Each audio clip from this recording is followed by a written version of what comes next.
সুপ্রিয় দর্শক আসসালামু আলাইকুম। আজকে আমি ময়দা আর ডিম দিয়ে তেলে ভাজা নরম তুলতুলে ইউনিক কেকের রেসিপি শেয়ার করব। বিকেলে চায়ের আড্ডা এই সুস্বাদু নাস্তা বা কেকের রেসিপি আপনাকে মুগ্ধ করবে। ঘরে থাকা অল্প সামান্য উপকরণ দিয়ে এই মজাদার নাস্তা বা কেকগুলো তৈরি করতে পারেন। চলুন তাহলে এর প্রস্তুত প্রণালী দেখে নেওয়া যাক। প্রথমে একটি মিক্সিং বোলে নিয়ে নেব স্বাভাবিক তাপমাত্রায় থাকা দুটি ডিম। ডিম যদি ফ্রিজে থাকে তাহলে আধা ঘন্টা আগে বের করে নিতে হবে। সাথে দিয়ে দেব 1/3 কাপ চিনি। এখন একটি হ্যান্ড উইক্সের সাহায্যে ডিম আর চিনিকে খুব ভালোভাবে মিশিয়ে নিতে হবে।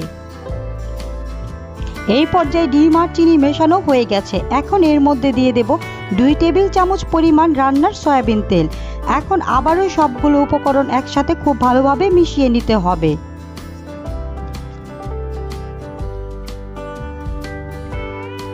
এখন মেশানো হয়ে গেছে। এর মধ্যে দিয়ে দেব একটি ছাঁকনি। ছাঁকনিতে দিয়ে দেব 1 কাপ ময়দা,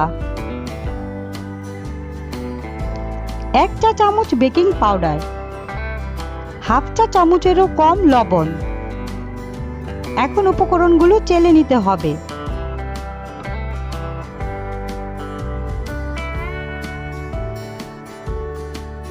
চেলে নেওয়া হয়ে গেলে আলতো হাতে সবগুলো উপকরণ একসাথে ভালোভাবে মিশিয়ে নিতে হবে। আপনারা চাইলে এই পর্যায়ে কাঁটা চামচ দিয়েও মিশ্রণটি মিশিয়ে নিতে পারেন।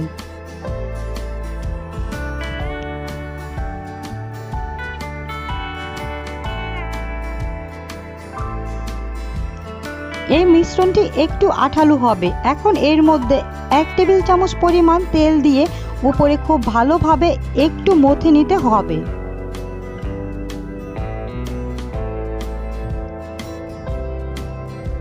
এখন এরকম একটি চামচের সাহায্যে এখান থেকে অল্প পরিমাণ বেটার হাতে নিতে হবে। চামচের সাহায্যে বেটারগুলো হাতে নিলে সবগুলো কেকের সাইজ সমান হবে। এখন গোল করে এইভাবে হাতের তালুতে নিয়ে একটু চ্যাপ্টা করে এইভাবে কেকগুলো তৈরি করে নিতে হবে। কেকগুলো তৈরি করার সাথে সাথেই তেলে ভেজে নিতে হবে। তৈরি করে রেখে দেওয়া যাবে না। চুলায় আমি আগে থেকেই তেল গরম করে রেখেছি। তেলগুলো যখন হালকা গরম থাকবে তখন এই কেকগুলো দিয়ে দিতে হবে। 1 মিনিট পর আমি কেকগুলোকে উল্টে দিচ্ছি।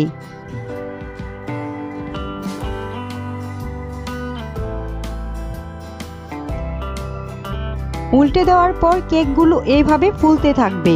2 থেকে 3 মিনিট কেকগুলোকে উল্টে পাল্টে ভেজে নিতে হবে। আশা করব প্রতিদিনের মতো আমার আজকের রেসিপিও আপনাদের কাছে সহজ লেগেছে আর ভালো লেগেছে।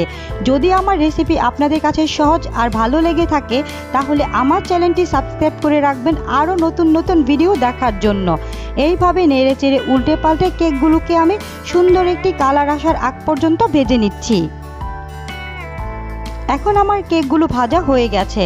তেল ঝরিয়ে একে একে আমি কেকগুলোকে উঠিয়ে নেব।